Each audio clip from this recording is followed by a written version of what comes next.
I like to concentrate on all strength. We're really big on trying to teach people how to pace. What's going on, guys? We're back with another Strongbow podcast. Rob and I are here, and we're going to walk you through the power building template.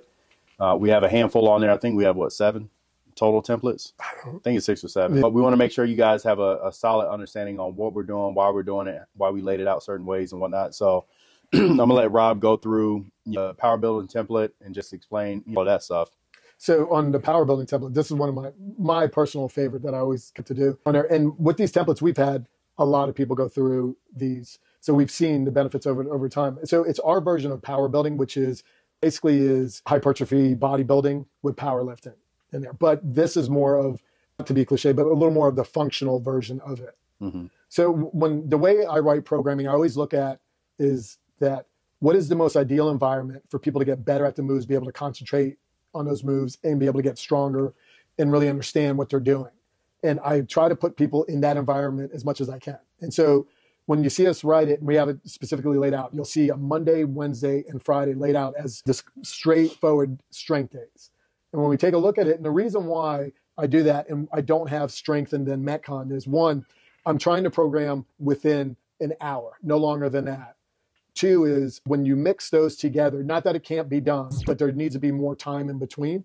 You tend to blunt at least one of those. Someone's not going to concentrate on it. So I like to concentrate on all strength, or I'm doing aerobic, or we're doing a Metcon, or we're doing some Olympic lifting. I like to have it separated. So if we look on Monday when we set up, we're always going to write a warm-up, but it's a very general warm-up on there. So it's going to basically work on your mobility, hips, knees, ankles, shoulders. And you'll notice they're very similar almost every day. And the thing I see, and they're only about 10, at the longest 15 minutes. But what I tend to see with people is that when it comes to mobility, small exposure over long period of time, over and over, is best instead of trying to get too much in on there. Now, a lot of times people need to do some stuff that they might have something that's a little creaky shoulders. That's an option for them to be able to do before. But once we go through the warm up, then I want you to go start warming up the actual exercises. And if you kind of look, we'll go on Monday with this strength, with this power building, with this particular phase. I have several of them, but we only have one online. You start out as back squats, and we're doing 10 reps. We're going to warm up, take 2 to 3 sets to warm up, and then we're going to get around 50 to 60% or RP of 5 to 6.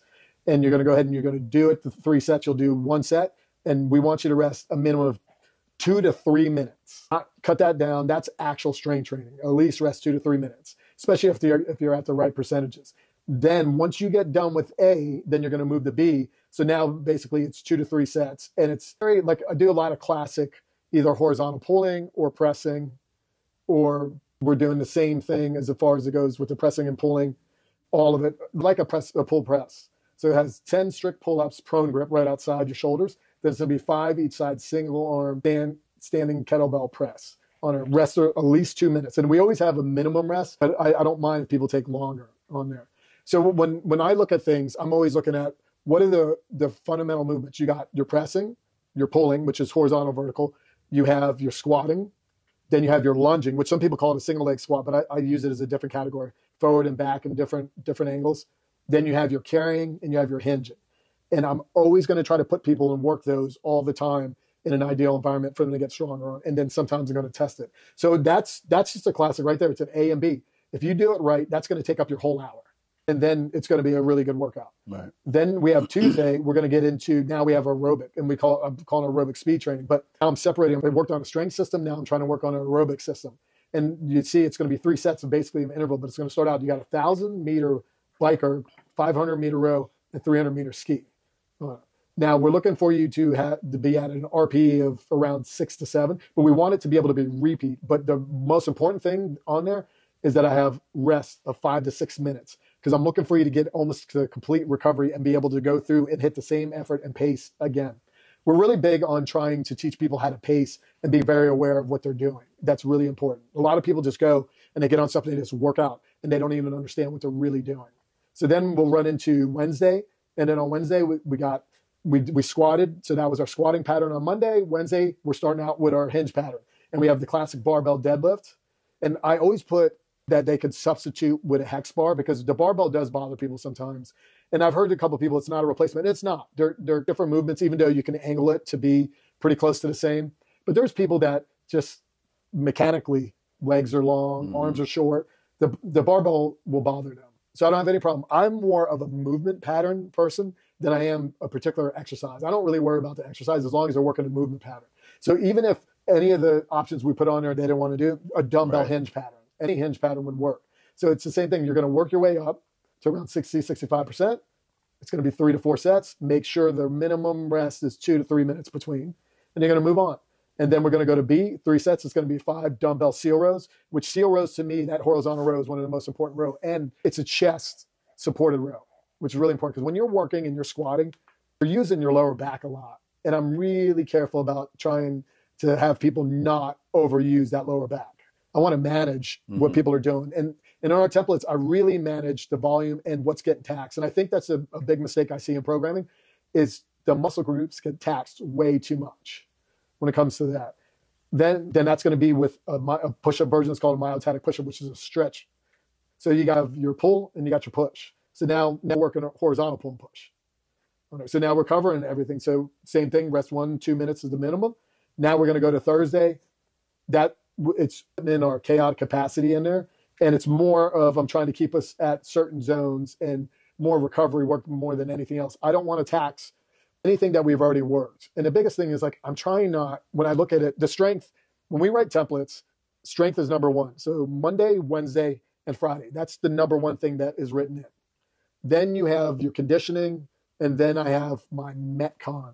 So like Metcon or the mixed modality is actually last on my mind. But what I'm trying to do is I'm not trying to screw up all my strength training, basically on there. So then we're going to move to Friday, and then we're going to have, so it's a little more performance and some gymnastic base I have in there. You got some med ball slams, and then we have some box jumps. What I see a lot of time what people do is when the only time they ever worked on jumping is they only work on it in an actual Metcon or under fatigue or in some kind of circuit. And that's not working on dynamic movement. In a jump is producing force and absorbing force and being able to do that. And then resting and being able to put that maximum output again. The big mistake is jumping under fatigue. And I'm not saying not to do it, but most of the time you should be working on movements away from fatigue. Right. Not in a class situation where you're under fatigue or you're really tired and you're going for time.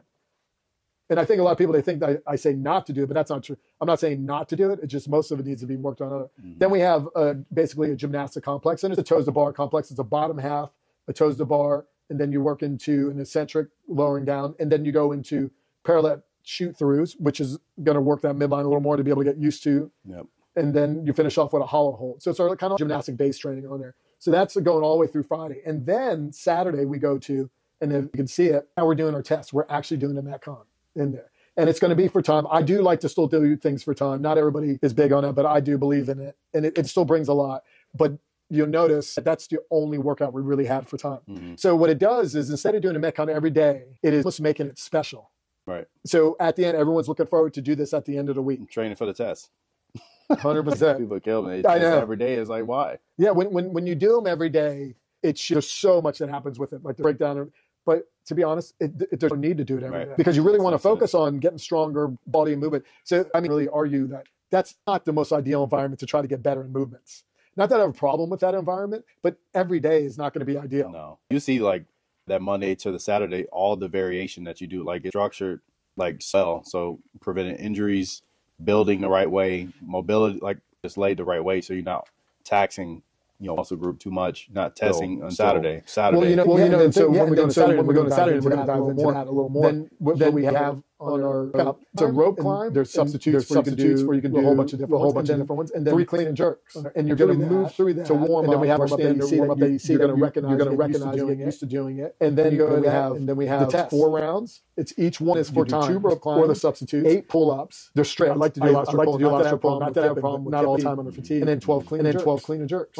It's a rest. Whatever you do it, then you rest. So when you go through that workout, and some of them are 4 times. But the way Jeff was saying, the biggest thing I see with people, what was happening was most injuries come overuse that we see. And so if you're taxing body parts and muscle groups constantly, and they're not getting a break, heal, and recover, that's when I see people running into the problem. And I think that's what happens when you don't have a properly laid out program. And you're not really paying attention to classic strength and conditioning. And that's basically the layout that we use. And I've used it for years. I've seen people get a lot better. I've seen people come in that we've had drop-ins believe they're not doing enough to be faster or fast enough at a Metcon. But when it comes time to do it, end up being more slower people because they don't understand how to pace. Their movements off, so the efficiency is not there. They're aware of themselves. Right. So that's a week laid out of the power building. That power building throughout the week. So when we start out with the squatting and the deadlifting, like we said we're doing it. And it started out with 10, 3 sets of 10, 3 sets of 10, percentage, and you go to 3 sets of 8, then we move to 5 by 5, then you go to 5 by 2, and then you got to finish off. And it's not that I'm testing the max, and every time people go to it, I PR. We weren't even going. It was just so easy that instead of to be able to do good strength training. Nice, love it. So yeah, check it out on the website. Again, we're going over all the different programs, but what we bring to the table as far as between Rob, Dom, myself, Wendy, like we have a big background in training and sport, understanding movement patterns, all that stuff. And we want to make sure we bring you guys the best value, best program and things like that. So yeah, if you got any questions, definitely hit us up. Hop up on IG. I know he's not big on there, but we got to get him there. But like for anyone, like to pick up that template, at least look, if you're a coach or your athlete or a gym owner, you look, because we just take a total different approach. Right. And I see a lot of people say that, but when I go to look at their program, it's the same approach. Mm-hmm. It's not a total different approach. Right. So check.